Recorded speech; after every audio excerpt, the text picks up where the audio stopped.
नमस्कार दोस्तों, मैं आदित्य कुमार। आज हम लोग पढ़ने जा रहे हैं कीटभक्षी पौधों के बारे में। कीटभक्षी पौधे आप लोगों ने नाम सुन करके ही समझ गए होंगे, कीटों का भक्षण करने वाले पौधे। ये टॉपिक जो है ना, ये इन्वायरमेंट का टॉपिक है, यानी पर्यावरण का टॉपिक है, और ये बहुत ही महत्वपूर्ण टॉपिक है। पेपर में बहुत ज़्यादा क्वेश्चन पूछे जाते हैं, चाहे वो पीसीएस का हो, चाहे यूपी टेट का हो, चाहे सी टेट का हो, चाहे एसएससी का हो, और चाहे यूपी पुलिस वगैरह का हो। जहाँ भी पर्यावरण से संबंधित टॉपिक है, लगभग सारे एग्जाम में है। जीएस में पर्यावरण लगभग सारे एग्जाम में होता है, तो यहाँ से एक क्वेश्चन लगभग निश्चित होता है सभी एग्जाम में। तो आप लोग इसको कायदे से तैयार करेंगे तो इसमें जितने भी महत्वपूर्ण बिंदु हैं वो सब हमने कवर करने की कोशिश की है। आपको निश्चित रूप से इसके बाहर क्वेश्चन नहीं जाएगा, इसका अनुमान आप लगा सकते हैं, इस पे श्योर हो सकते हैं आप, है ना। तो इसको कायदे से तैयार कर लें, अच्छा रहेगा। सबसे पहली बात तो इसमें क्या लिखा गया है, कीटभक्षी पौधों के बारे में पढ़ने जा रहे हैं हम लोग। कीटभक्षी का मतलब ये हुआ, कीटभक्षी पौधों को अंग्रेजी में कहा जाता है इंसेक्टिओरस प्लांट। इंसेक्टिओरस में एक शब्द है इंसेक्ट। इंसेक्ट का मतलब होता है कीटाणु, ओरस मतलब होता है भक्षण करने वाले, प्लांट मतलब होता है पौधे, यानी कीटाणुओं का भक्षण करने वाले पौधे। ठीक है। अब इसके बाद हमें समझना है कि कीटाणुओं का भक्षण पौधे करते क्यों हैं। ठीक है। पहली बात तो पौधों की वृद्धि के लिए, किसी भी पौधे की वृद्धि के लिए, पूरी दुनिया में जितने भी पौधे हैं, किसी भी पौधे की वृद्धि के लिए कुछ महत्वपूर्ण बहुत ही आवश्यक तत्व होते हैं, जैसे hydrogen, carbon, nitrogen, oxygen, sulphur, phosphorus, calcium, iron.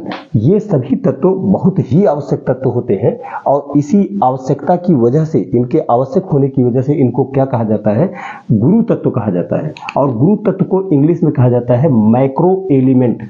Macro element, और इसे ही गुरु पोषक तत्व भी कहा जाएगा, क्योंकि पोषक तत्व तो है ही, तो आप गुरु तत्व कहो या गुरु पोषक तत्व कहो, बात एक ही है ना। तो गुरु पोषक तत्व भी कहा जाता है इसे ही। और पोषक तत्व के लिए सामान्यतः जो वर्ड है वो है न्यूट्रिएंट, है ना, न्यूट्रिएंट्स।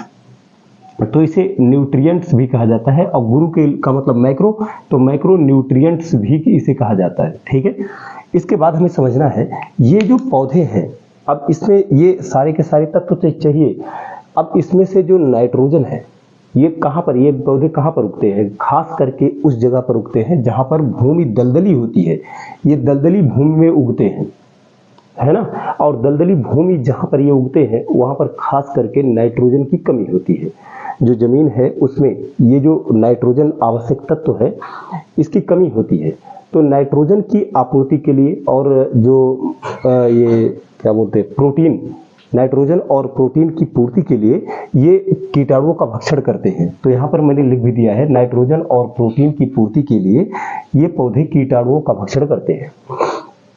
अब मामला ये है, क्या ये अपना खाना खुद बना सकते हैं? हाँ, बिल्कुल बना सकते हैं, क्योंकि इन पौधों में भी क्लोरोफिल मौजूद होता है।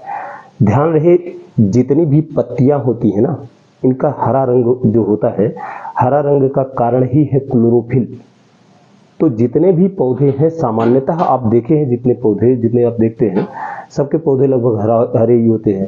तो उनमें क्लोरोफिल पाया जाता है। ये क्लोरोफिल का मुख्य घटक जो होता है ना, मैग्नीशियम होता है। ये पेपर में कई बार पूछा जा चुका है, इसको ध्यान रखना है। मैग्नीशियम जो होता है उसको Mg से डिनोट किया जाता है। ठीक है, एक तत्व है, ये क्लोरोफिल का महत्वपूर्ण घटक है। ठीक है। तो क्लोरोफिल जिस भी पौधे में पाया जाता है, हमें ये बात का ध्यान रखना है, वो प्रकाश संश्लेषण की क्रिया वो पौधे लगभग कर सकते हैं, सभी पौधे, है ना।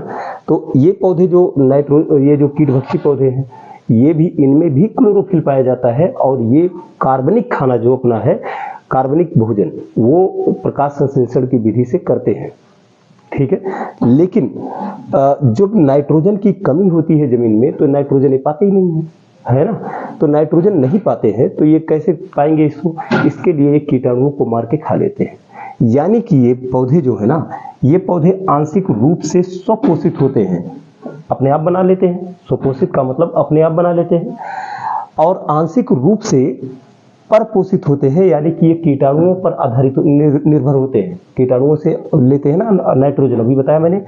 तो ये आंशिक रूप से परपोषित भी होते हैं। इसके बाद हमें समझना है इनमें क्लोरोफिल की उपस्थिति होती है, ये तो मैंने आपको बता ही दिया। अतः अपना खाना, अपना कार्बनिक भोजन ये स्वयं बनाते हैं, ठीक है। तो ये पॉइंट रहे हैं जो महत्वपूर्ण हैं। इसके अलावा बात हमें समझना है कौन कौन से पौधे हैं, ठीक है। ऐसे तो बहुत सारी प्रजातियां हैं पूरी दुनिया में, लेकिन लगभग 10-11 प्रजातियां ऐसी हैं जिनके पेपर में पूछे जाने के चांसेस बहुत ज़्यादा होते हैं। तो उन पौधों के नाम कुछ इस तरह से हैं जो कीटभक्षी पौधे हैं, कुछ महत्वपूर्ण जो है जिनको पेपर में बहुत ज़्यादा पूछा जाता है उनके बारे में। एक है घटपरड़ी, एक है इसी घटपरड़ी को अंग्रेजी में कहा जाता है पिचर प्लांट, या इसे ही कहा जाता है नेपेंथिस। यहाँ पर भी उसकी स्पेलिंग लिख दिया मैंने नेपेंथिस की, ठीक है। इसके बाद दूसरा पौधा है एक यूट्रिकुलेरिया, एक है ड्रोसेरा, एक है संड्यू, एक है डायोनिया, एक है वीनस फ्लाई ट्रैप, एक है कोबरा लिली, एक है बटरवर्ट्स, एक है सारासिनिया, एक है एल्ड्रोवांडा, ठीक है। ये जितने भी पौधे हैं इन सभी पौधों को आपको ध्यान में रखना है, क्योंकि ये पेपर के बहुत ही महत्वपूर्ण क्वेश्चंस बनते हैं, ठीक है। थैंक यू दोस्तों, इसी पर वीडियो समाप्त कर रहा हूँ मैं।